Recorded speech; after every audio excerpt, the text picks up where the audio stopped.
We're taking a peek into geek culture and sharing our top 10 fandom favorites. Let Your Geek Side Show presents Geek Culture Countdown.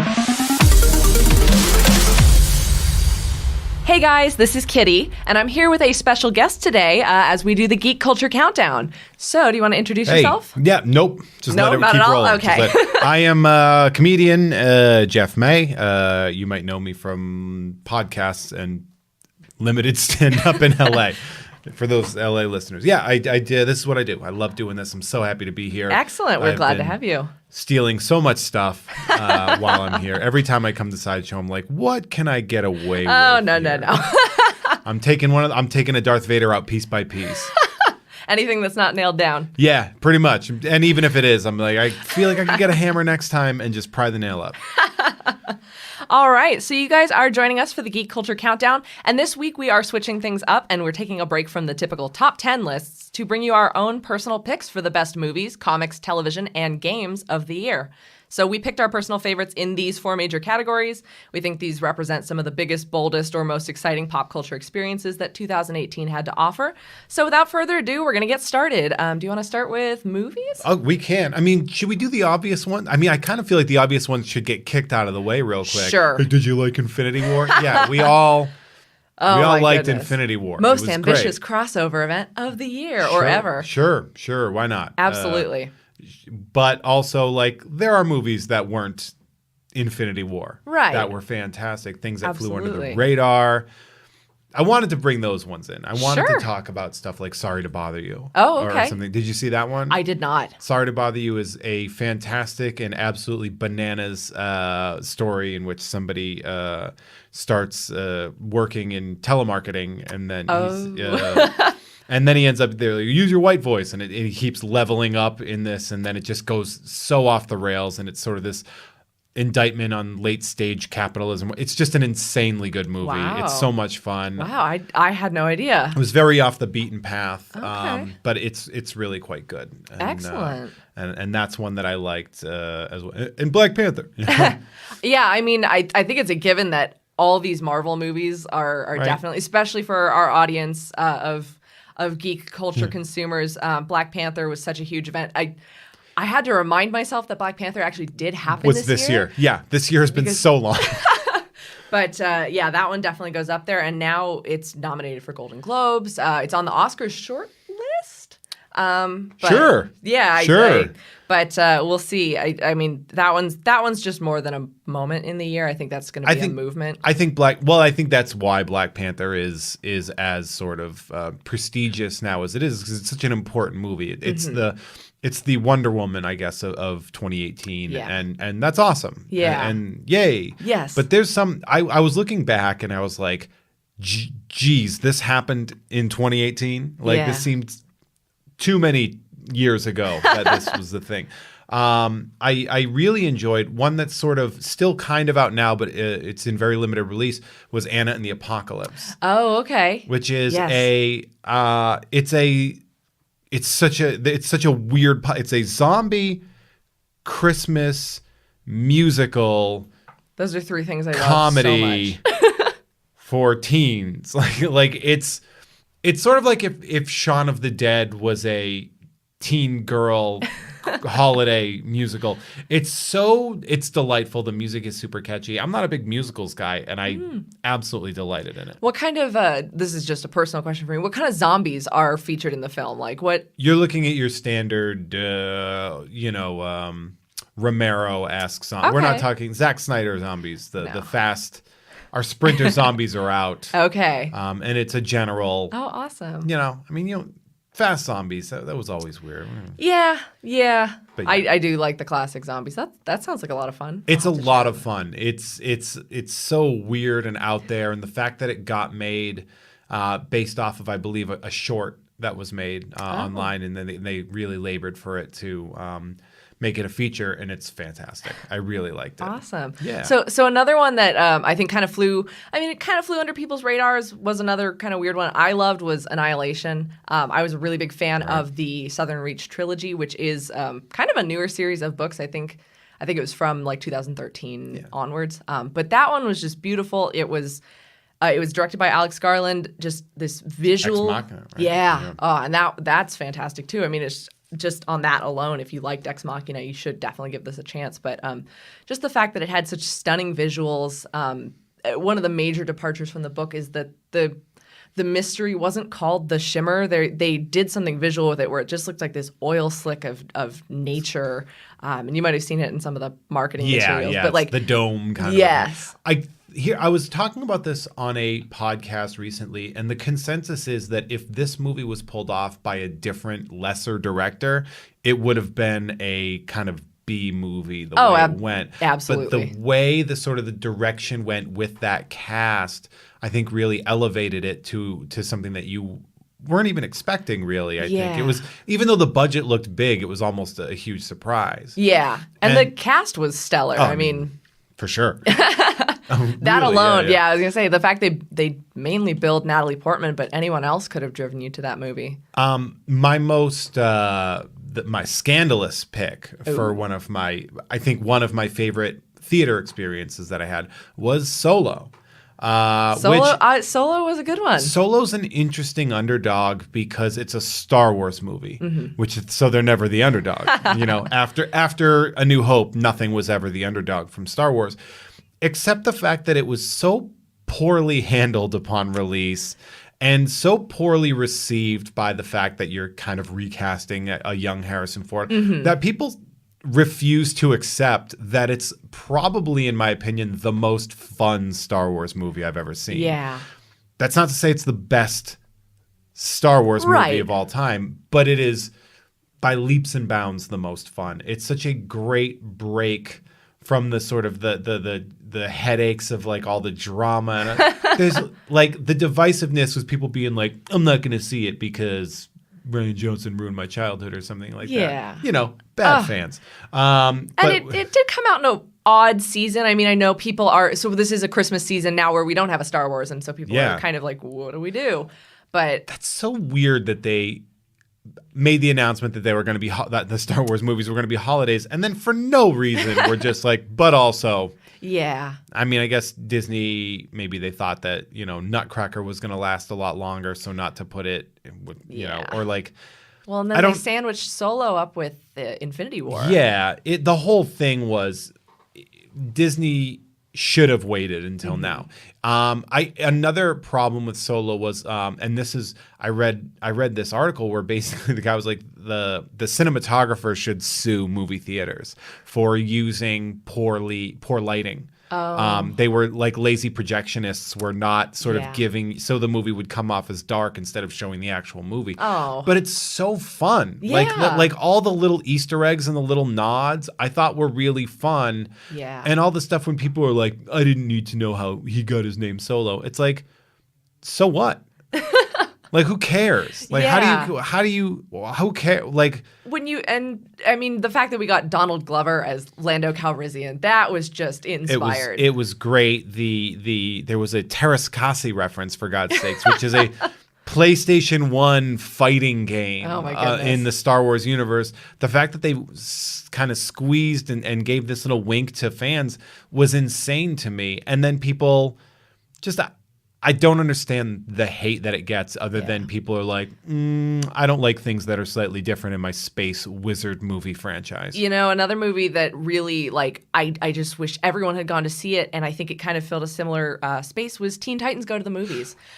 I saw that movie in the theaters 3 times. Oh, my goodness. Thanks, Movie Pass. Oh, my goodness. I went to a showing that was predominantly, it was a 9 p.m. showing, so not too many kids were there. It was just predominantly like 20 and 30-year-olds. And it was so much fun. It was so much fun. I mean, every single DC character you could ever say, but why isn't that person in a movie, shows up in that movie.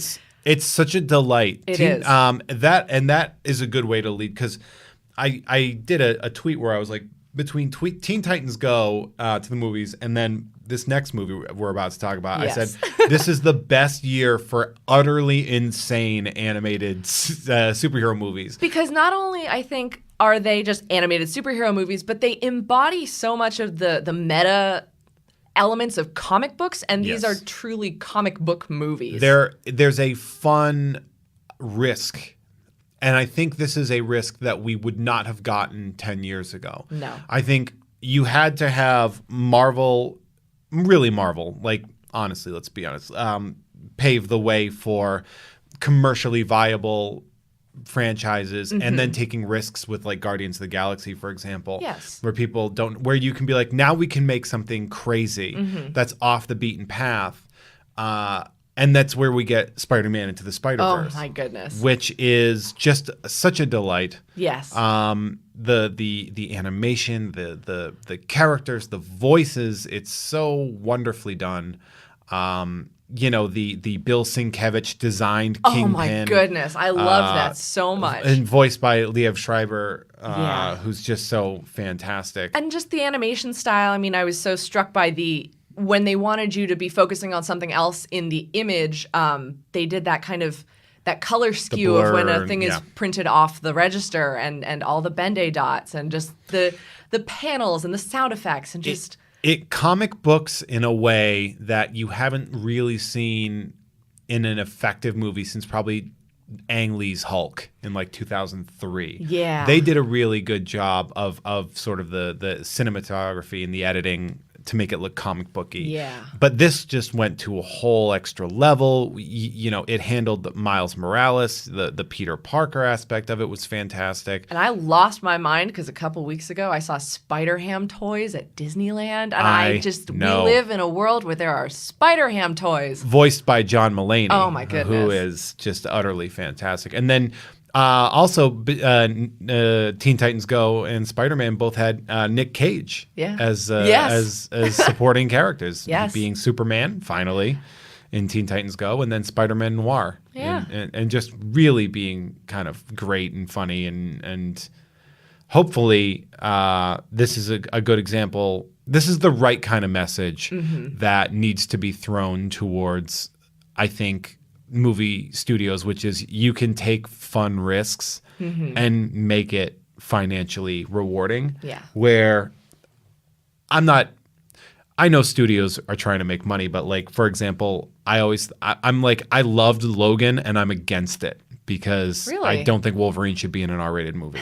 In spite of the fact that movie was made specifically for me, I was like, oh, the lesson they learned from Deadpool is that R-rated movies will make money, so they'll do it. And I was just like, hey, yeah. what about making these cartoon characters accessible for children? Like, I don't know. Like, I thought the lesson that Fox learned from Deadpool was wrong in that everything can be R-rated if you want. But this lesson that I think we can get with, Spider-Man Into the Spider-Verse is you can have fun and be goofy and silly and go way on the outskirts of what your normal storyline can be. Yeah. And then you can have fun with it. And I think that might be a good course correct for DC. Yeah. I think those were they were such love letters to just like everything that people enjoyed. And I know there's people who are like, I don't like Teen Titans Go because of the original cartoon. And there's always going to be that when a new version comes up. Just ask She-Ra, just ask just all this stuff. Yes, we call those boring people. But there's just a fun vivacity to it. Teen Titans and it was an hour and a half. It was an hour and a half of your life if you didn't enjoy it. And even the most cynical, I think, of moviegoers could just sit there patting themselves on the back on all the smart little references they caught in the movie. It was just there's a lot of I think there's a lot of people that have like false memories of things when they're like, oh, She-Ra. It's like, have you watched He-Man and She-Ra? They are garbage commercials for beautiful toys. Susan and I covered the She-Ra, and neither of us have a specific affinity for the original series. We've adored the new cartoon. I consumed He-Man as a child. That was me. I was born in the early 80s. Okay. So those were for me. I had all the toys and stuff. I would try watching it now. I'm like, oh, this was bad. This was just objectively bad. And I love that they can't let go and allow things to evolve. And it's like a good fan should allow stuff to evolve. If you're not allowing the property that you love to evolve and change, you don't love the property. You love not paying taxes when you were 7 and you want to recapture that. And I think that the other important thing to remember is that no matter what new media comes out, no matter if there's retcons and stuff, that doesn't retroactively Back to the Future destroy what you loved. I was that way with RoboCop. when they did the new RoboCop in 2014, and everyone was all up in arms. I'm like, hey, we still have RoboCop. like, everyone was like Ryan Johnson. It's like Ryan Johnson didn't kick open my door and burn old copies of my Empire Strikes Back VHSs. Yeah. Like, none of that disappears if you allow yourself to also enjoy the new thing. Yeah. So I'm pretty open as somebody who shouldn't be, being a mid-30s man, aren't we supposed to dig our heels in it? I'm like, you do whatever you want with this stuff, and I'll be totally okay with it. All right, so I think that about does it for movies. Yeah, we hit that. We want to move on to comic books. Let's talk about comics. Let's talk about comic books. I am backed up on my list, but there's some stuff that I literally bought to read, and I'm so excited to read it over the holiday. Oh, good. And I'm really excited. Yeah, and this is just our friendly reminder that if you do have a pull list with your local comic book store, the holiday season is a perfect time to pick up your lists because the store needs you to do that to thrive. Yeah. Buy comics. Please buy comics. Don't complain about the price of comics. And don't steal comics. Don't torrent comics. Don't steal money from my friends. Oh. Okay, so what were some comics you loved this year? One comic that I'm really enjoying, and it's very young. It's only just been a couple of months, but just conceptually, I love this, and that is the Alien 3 unshot script that is now being converted. The script that was originally supposed to be made before 20th Century Fox went utterly insane and just decided to go with a brilliant director and bad CGI and such an insane prison colony story. And now they're doing the movie that was supposed to happen as a comic, and I love that. That's from Dark Horse? It is from Dark Horse. It sure is. I've also been really excited about, I'm not caught up on it yet, but Amazing Spider-Man by Nick Spencer and Ryan Ottley. Ryan Ottley has been so amazing since, really Invincible, when he took over for Cory Walker. And immediately I was like, this guy needs to draw Spider-Man at some point in time. Like, that has to happen. And so to have him on, it was like getting a sort of a dream come true. Yeah. So I was really, really excited about that. That's awesome. I think Fantastic Four coming back with Dan Slott writing it. Like, and, come on. Sarah Pichelli's doing the art, right? I believe so, yeah. Fantastic. That's just fantastic. And then sort of the almost a precursor, but Marvel 2-in-1 with Chip Zdarsky and beautiful rotating cast Chip of artists. Zdarsky. Oh, he's brilliant. He's great. I have his Solar System print hanging up in my place. But that, I think, because focusing on Ben Grimm and other characters from the FF and really sort of softening the palette for us to get the FF back. Yeah, because they were gone for so long. I mean, that Secret Wars event, especially when they decided to pull out of the universe. Another Marvel comic that I wanted to highlight for the year, and it's weird because I forgot that it happened this year, was The Death of the Mighty Thor. Like, I'm obsessed. I'm obsessed with the Jane Foster Thor, and I'm sure our listeners have heard that a million times on this podcast. But that was really a beautiful moment of storytelling that put a nice end on the second arc of Jason Aaron's kind of 3-part Thor epic that's going to come to a head in 2019 with the War of the Realms, and that's going to be super cool. But like, Russell Dauterman is just like, he said to himself, he says that he draws comics that he would want to read, but like, they are the most beautiful, like fantastical. It's kind of like a visual.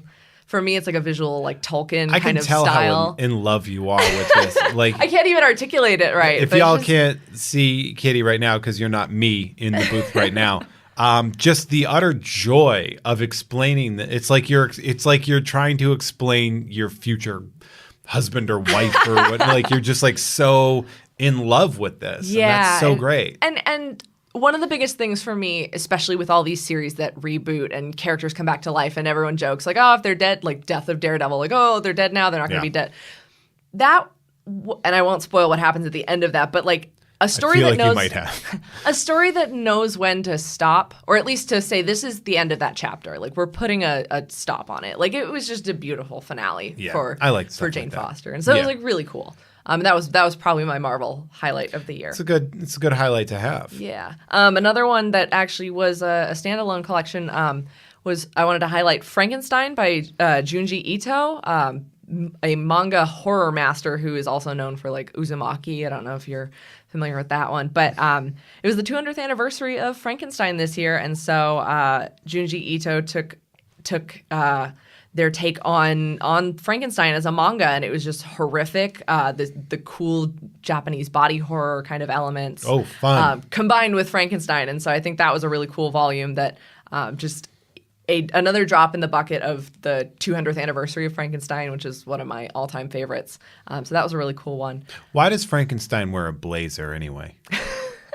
Where's he going? That I couldn't tell you. I mean, Business he's all dressed up with nowhere to go. Never understood that. You got him fitted for a nice blazer. You got to figure it's hard to find a blazer that fits somebody made of other body parts. That is true. That is true. I mean, I don't have anything funny to say to that. So as you say, it's a manga? Yeah, it is a manga. It is one like graphic novel volume. There it is. The really cool chiaroscuro. It's if you know anything about the visuals of Japanese horror, it just really takes that story to another level. Cool. Yeah. I look forward to feeling terribly uncomfortable about all the parts of my body that I don't want to feel uncomfortable about. Absolutely. Speaking of parts of the body, did you read Batman Damned? I didn't, but I saw what I needed to see. You did see that. I picked up 2 copies of that. I regret not picking one up. I was just like, I'm going to get that. Man, those things were going for like $110 immediately. I picked one up the day it came out and flipped through and went, that's fun. And I was like, I don't want to pay $8 for I don't collect Batman. So I was like, I'm not going to pay $8. 2 days later, it's sold out, going for $60 at our local comic store. And I was like, I have made a mistake. It's sold out and also going for $60. Yes. That's a fascinating, book. I mean, the art by Brian Azzarello is the writer, and I believe Leah Bermejo doing the art. Absolutely, utterly fantastic. Yeah. Oh, I'm sorry. You had any other books? Oh yeah. I mean, but on the subject of the DC Black Label, I mean, it was an interesting first step for them because I mean the second chapter recently came out, and I obviously haven't heard as much buzz about it, but I'd be very interested to know if people continue to read that. And I'm looking forward to. They're doing a Frank Miller Superman and then Kelly Sue DeConnick, Phil Jimenez Wonder Woman. And Phil is one of my very close friends, and I have been. I can't say too much, but I have been following the process and the amount of research that is going into this piece. You are going to lose your mind. I am fully expecting to, but I mean, just this step that DC is taking with the Black Label books. Like, I mean, I can't wait to see what happens. I'm telling you, when you look at the visuals, because I don't know, I'm not too tied into the story, but I know. I have seen a lot of the visual stuff. You are going to lose your mind. I look forward to it. It's so amazing. Another book that I wanted to give a shout out to, it was actually suggested to me by Jim McLaughlin from the Hero Initiative. And he said, you need to read Hey Kids Comics by Howard Chaykin. Yeah. And I have only dived. That's not a word. Dipped my toes in so far, and I am enjoying every second of it. Awesome. I guess the last comic I want to give a shout out to. There's only been 5 issues, but it consistently is fun and witty, and I would not hesitate to recommend it to anyone, is Crowded from Image Comics. This is written by Christopher Sabella with Rose Stein and Ted Brandt on the inks and pencils, and then Triona Farrell on the colors. This is one of those 10-minute future stories. If you liked the number one with a bullet series, that kind of the technological social media, what happens. This plays like a funnier Black Mirror episode. I mean, there are some morbidly funny Black Mirror episodes, but this is 10 minutes into the future. You can crowdfund an assassination attempt on anyone you want. Sold. But the fun part is, like, a lot of people would, like, if they've got a vendetta against their neighbor, these Kickstarter campaigns, or it's called Reaper in the series, they don't go anywhere. Some of them don't go anywhere. Some of them make a little bit of money, and whoever kills the person gets whatever money was in the pot up until that The point. bounty. Yeah. And so one woman who thinks she's just living her life normally wakes up with $1 million bounty on her head. She has to hire a bodyguard who is very poorly rated on social media. And she's like, yeah, because the only people who live to give me ratings are like my customers who didn't like me. And so it's really funny, and it got picked up for film by Rebel Wilson and her little production company. Oh, great. So it's really fun. It's a satirical take on the gig economy, and it's consistently funny, and it will only continue to grow, I think. And it's just fun especially for anyone who's ever participated or run in a Kickstarter campaign. Like, you kind of just feel that pain of got to raise money for this thing, and sometimes it's killing your neighbor. Fair enough. I know that our next thing is games, and this is so funny when we were meeting up about this earlier, because you were just like, what games do you play? I was like, I don't. I am looking forward to giving Spider-Man PS4 a shot. I don't have a PS4. That's the first problem. I did, however, I signed an NDA for this, but they don't care. Who cares? I'm going to violate an NDA. I got to be in a focus group for it. And fun. Really sort of help them in the it was really nice to be in the process of that, to help them sort of steer in the right direction of what they wanted to do. And then found out later on that Christos Gage, amazing writer, was helming, not Hemming. It's not Jeans. Helming that. So I'm excited to hear that. But sorry, everybody that's a big gamer. I am functionally illiterate with video games. They absorb a lot of my time if I start playing. Yeah, I mean, selfishly, I did put the games category on here. I know we do have a lot of gamers, mostly to highlight Spider-Man. I know a few others that I haven't had the chance to fully play through. God of War, Assassin's Creed Odyssey, that new Smash Bros. Ultimate just came out. There's so much great stuff out there that video games to me are like heroin, where I'm just like, this will feel really good when I'm doing it, and I'm gonna die. Fair enough, but I think especially the 1-2 punch of having Spider-Man come out in September and then Spider-Man Into the Spider-Verse. This is just the tail end year, and then Ryan Otley on Amazing Spider-Man. This is just like the tail end of for Spider-Man, of a Spider-Man renaissance, perhaps. So Spider-Man PS4 is our game of the year. I mean, we've covered it several times on this site. Do you guys need more Spider-Man stuff? Yeah. Greedy. Buy the DLCs. Yeah, right. Get more stuff. TV, I think we both have a lot of really great. Yes. I brought up Sabrina, and you're like, we did an episode of that. We and did, I was like, but cool. I would love to hear your take if you want to. I love that it's so off the rails and dark. Did you watch the Melissa Christmas Joan Hart? Yes, Christmas special. I'm halfway through. Oh, okay. I'm halfway through that, which is weird. It's 50 minutes. I should have watched the whole thing. But I've been loving it. I love how insane and dark it is. I love it.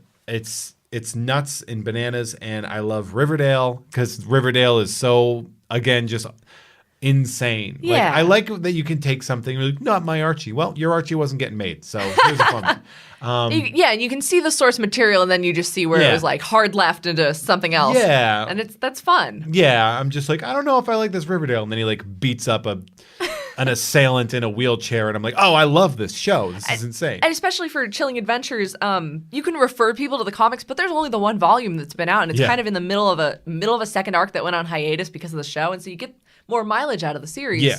I also like that people are like, Sabrina, when I was growing up, you're like, that was a sitcom with a puppet. Like, and we are in a different world here. There were Sabrina the Teenage Witch movies. Didn't she go to Australia or something? Like, who knows? Let's make something crazy. Like, I love that we're at a point in time that our comic book adaptations can be literally insane. Yes. And just be like, let's take the source material and multiply it by itself and really knock that out of the park. Yes. I loved Daredevil season 3. I think we finally got the Kingpin that we had been waiting for 2 seasons for. And then bam, they murdered it. And then they killed it. Daredevil season 3 was great. The Bullseye plot was fantastic. It died. R.I.P. So there's that. Yeah. Netflix. While we're on the subject of Netflix, I wanted to highlight the Gorgeous Ladies of Wrestling Glow. That was definitely, this season 2 came out this year. Now they've got season 3 in production. One of my favorite shows based on the real life Gorgeous Ladies of Wrestling, but I just think it's such a fun ensemble cast where there's it's one of those rare shows for me where people are like, who's your favorite character? And I'm like, basically it's whoever's talking at the moment. Like, I adore everyone in that cast. It's so much fun. And so few of those shows we get to see a huge female ensemble cast, and their primary MO is beating each other up and being sweaty and having really sincere drama as well. An amazing ensemble cast. I think and Mark Maron kills it. I was going to say, I think Mark Maron using his job to sort of highlight the women of this show in very, very great ways. He plays off them very well. Yeah. I really, really did enjoy. I enjoy Glow. I mean, everybody's so amazingly funny on that. I'm a sucker for anything 80s, so I just love the big hair, the ridiculous makeup. It's just like, I loved Barry on HBO, which I mean, it won Emmys, so it's not like you need me to be like Barry was pretty good, right? But, I mean, I think Bill Hader found a spot that he could really, I think, stretch out, and everyone was really kind of concerned after he left SNL because there wasn't much. Like he was. Yeah. He was doing phone commercials, and everyone's like, "Oh no!" Like this was, and then he comes out with Barry, and everyone's like, "Oh no, this is the best." Yeah.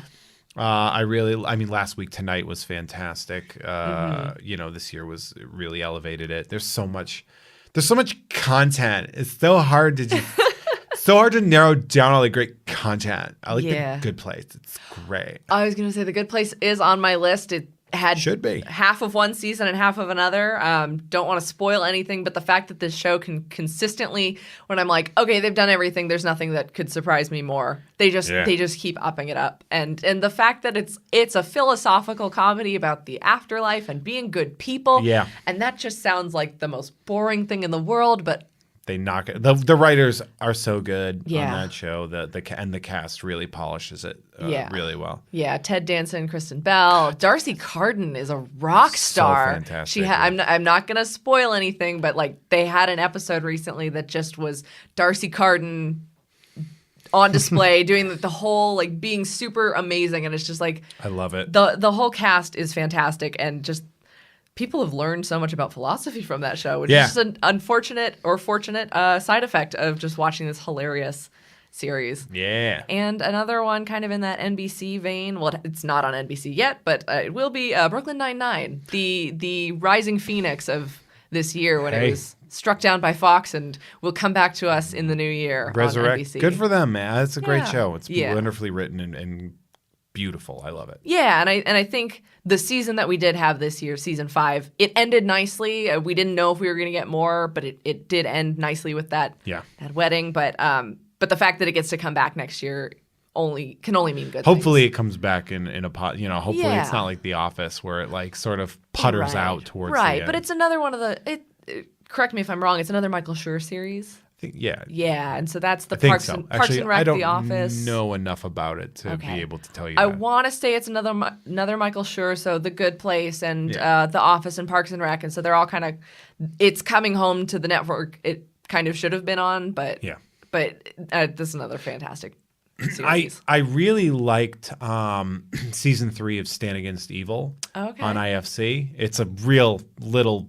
It's the little show that could, but it's just it's such a weird kind of like monster of the week comedy starring John C. McGinley as just a regular guy who now has to fight the forces of evil like you do in like a kind of Mayberry-esque place. And they did that. I'm so stoked that they got a season 3 on IFC and hopefully it moves forward. I think it's on Hulu, at least the first 2 seasons were.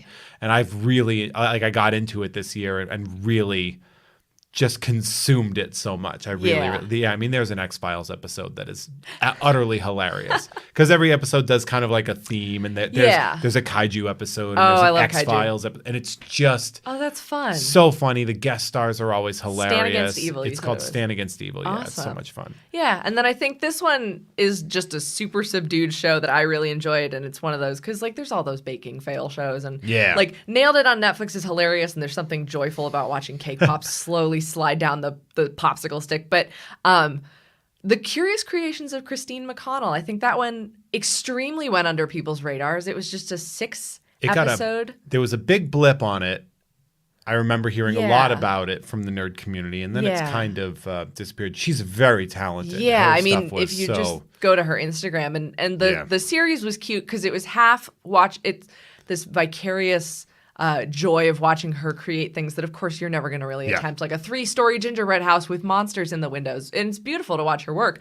But then you get a tiny little bit of a serialized story with these inappropriate Jim Henson puppets. Yeah, these puppets are just, it's nuts. They were fabulous. And that one's a super easy, quick watch. Definitely Halloween themed, but that one, I think. I'm glad you liked it. I had a hard time getting into it. I loved it.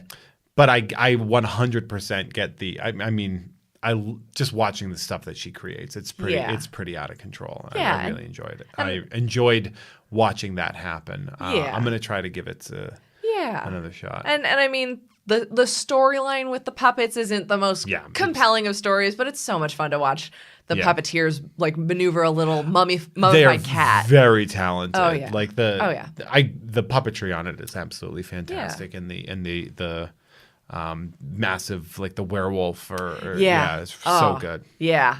So that one was just like a tiny little show that I think completely went under people's radars. But were there any other television shows you wanted to bring up? I mean, I'm good. Yeah? Yeah. I think I've chewed up a lot of your time. Right? No, it's been a pleasure. So I think that kind of does it for our best of 2018 list. I mean, it's by no means the definitive list, and if you go on the internet, every other website in the world will contradict us completely. But it's fine. These are our lists. This is our list. Jeff and Kitty's list. Yes, this is Jeff and Kitty's Geek Culture Countdown. So, did we cover... I butchered the outro. So, did we cover some of your pop culture highlights from 2018 in our lists? Or if we didn't, let us know your personal top picks this year. Be sure to check out our blog. We'll have a poll up so you can tell us how wrong we were, and tell us your own personal favorites at geeksideshow.com. Thank you guys so much for joining us today, because that was our top picks for the best of 2018. Do you enjoy the Geek Culture Countdown? We are proud to bring you pop culture content completely ad-free, but that doesn't mean we don't need your support to help keep us going. Please take a moment to leave us a 5-star review on iTunes, Spotify, or your favorite podcasting platform and help spread the word about our podcast. We welcome fan feedback. Email us at podcasts@sideshow.com with your thoughts and suggestions for how we can make our shows even better. Plus, tune in for our other pop culture podcasts. See your favorite comic and film characters evolve across 2 generations in the bi-weekly Then and Now podcast. Hear exclusive interviews with celebrities and pop culture industry leaders as they let their Geek Side show in Look Who Showed Up. Then get all the latest pop culture news with our daily briefing, a 2-minute breakdown of all the biggest geek headlines perfect for your Alexa or Google News briefings. We wouldn't exist without your continued support. Thank you for listening, and don't forget to let your Geek Side show.